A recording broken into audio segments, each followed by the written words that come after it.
Welcome back to dial Jaya TV. Sports is the best meditation அப்படின்வாங்க. நிச்சயமா அது ஒரு தியானம். நம்ம உடலுக்கு மட்டுமில்ல உள்ளத்துக்கும், குறிப்பா ஸ்பெஷல் சில்ட்ரனுக்கான ஸ்போர்ட்ஸ் என்ன, இது எந்த அளவுக்கு ஸ்பெஷல் சில்ட்ரனுக்கு யூஸ்ஃபுல்லா இருக்குன்னு அப்படின்னு பேசிட்டு இருக்கோம். Welcome back sir. அதுக்கு முன்னாடி ஸ்டார்டிங்ல ஒரு காலர் இருக்காங்க, ரொம்ப நேரமா வெயிட் பண்ணிட்டு இருக்காங்க. Very good afternoon, welcome to dial Jaya TV. உங்க நேம் என்ன, எங்க கால் பண்றீங்க? வணக்கம்மா, நீங்க லைன்ல இருக்கீங்க. Hello hello, I think caller line cut sir.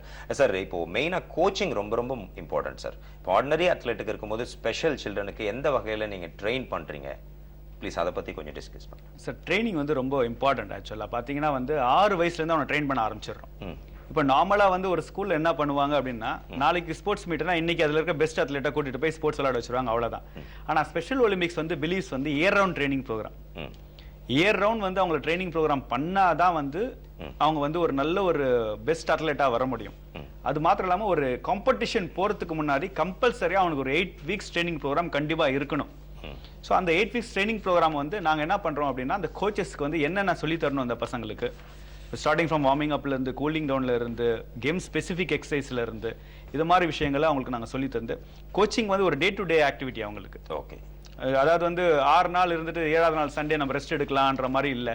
ஏன்னா ஒரு நாள் அவனுக்கு அந்த பிராக்டிஸ் இல்லைனா கூட அந்த டச் விட்டு போறதுக்கு சான்சஸ் இருக்கு. அதனால it's an year round training program sir. Okay, so one more caller, one more question is waiting. வணக்கம், டயல் ஜெயா டிவி. உங்க நேம் என்ன?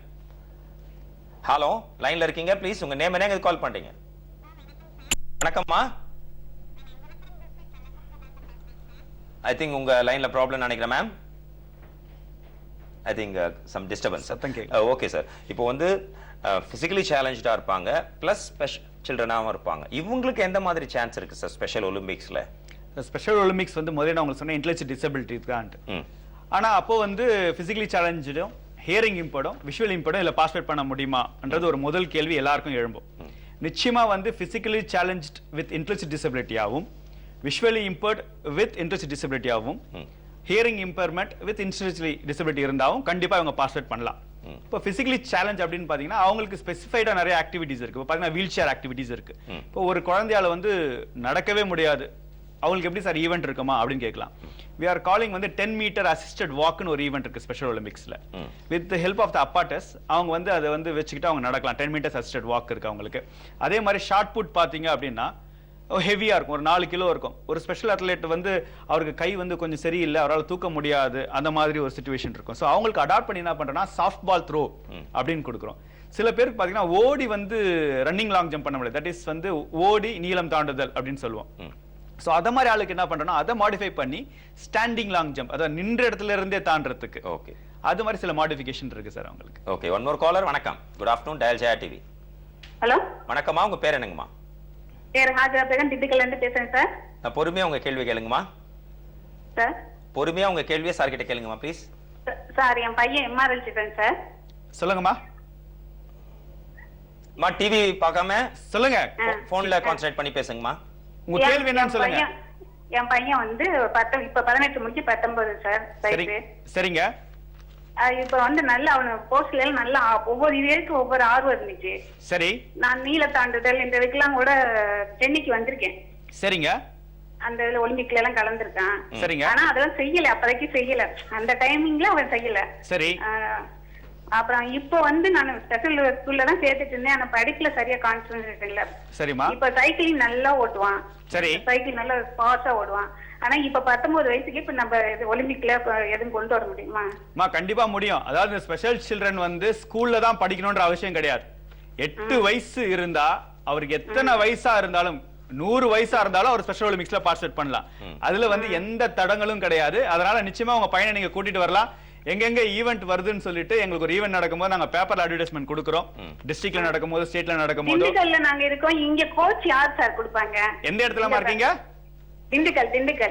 திண்டுக்கல்ல அங்க நிறைய ஸ்பெஷல் ஸ்கூல்ஸ் இருக்குமா? ஏதாவது நெட் டீடைல்ஸ் இருக்கு? ஸ்கூல்ல சேர்த்துட்டு www. ஒரு நிமிஷம் இருங்கம்மா. கொஞ்சம் கவனிச்சிங்க. www.specialolympicsbharat.org அதுல போனீங்கன்னா இந்தியால எங்கெங்கெல்லாம் ஸ்பெஷல் ஒலிம்பிக்ஸ் ஆபீஸ் இருக்குன்னு இருக்கும்.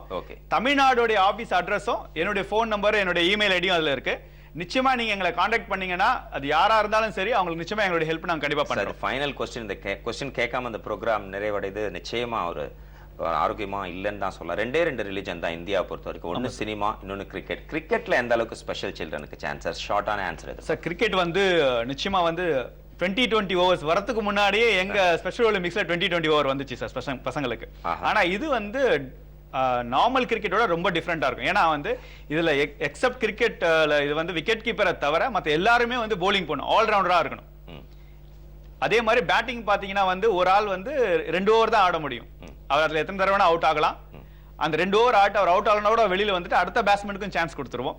அவர் மொத்தமா எடுக்கிற ரன்னையும், அந்த டீம் எடுக்கிற மொத்தமா எடுக்கிற ரன்னையும், எத்தனை விக்கெட், ஒரு எக்ஸாம்பிள் வந்து 20 விக்கெட் லூஸ் பண்ணிருக்காங்கன்னு வச்சுக்கோங்க. இப்போ 100 ரன் எடுத்திருக்காங்கன்னா 100 20ஆல டிவைட் பண்ணிட்டோம்னா எத்தனை பெர்சன்டேஜ் வருது? 5 வரும். சோ 5 தான் அவங்களுடைய ஸ்கோர். ஓகே. அடுத்த வரவங்க ஆனா 20 ஓவர்ஸ் ஃபுல்லா ஆடி எத்தனை விக்கெட்டும் லூஸ் பண்ணாதான் அதுல தான் வின்னர் லூசர் வரும். சோ இந்த 2020க்கு ஆதாரமா இருக்கிறது இந்த ஸ்பெஷல் சில்ட்ரன் அந்த ஸ்பெஷல் ஸ்போர்ட்ஸ் தான். வண்டர்ஃபுல்லா சொன்னீங்க. எல்லாருக்குமே ஒரு செல்ஃப் கான்ஃபிடன்ஸை பூஸ்ட் பண்ற மாதிரி குறிப்பா ஸ்பெஷல் சில்ட்ரனாலையும் சாதிக்க முடியும். அவங்களும் நம்மளோட சொசைட்டில ஒரு மெயினான பார்ட் அப்படின்றத நீங்க ப்ரூவ் பண்ணிருக்கீங்க உங்களோட ஆன்சர்ஸ் மூலமா. ரொம்ப தேங்க்ஸ் சார். Thanks lot. ரொம்ப நன்றி சார். தேங்க்யூ. அதாவது எட்மண்ட் ஹிலரி அவர் வந்து எவரெஸ்ட் 2 வாட்டி ஏற ட்ரை பண்ணி ஃபெயிலியர் ஆயிட்டார். அப்போ வந்து எவரெஸ்ட்டை பார்த்து சொன்னாரு, நான் நெக்ஸ்ட் டைம் நிச்சயமா வந்து எவரெஸ்ட் மேலே ஏறுவேன், இது உனக்கு சேலஞ்ச் பண்ணுறேன்னு மலைக்கிட்ட சேலஞ்ச் பண்ணார். பிகாஸ் உன்னால் வளர முடியாது, ஆஸ் எ ஹியூமன் என்னால் வளர முடியும். நிச்சயமாக ஸ்போர்ட்ஸ்ன்றது எல்லாருக்குமே ஒரு முக்கியமான விஷயம் இருக்குது. ஸ்பெஷல் சில்ட்ரனுக்கு கட்டாயம் அவங்களோட ஹைக்யூ லெவலையும் அவங்களோட ஃபியூச்சருக்கு ஒரு ஆதாரமாக திகழுது. மலை மேலே ஏறினா மலை கூட நம்ம காலடியில் தானே. Special children, this is for you. Thank you. C you.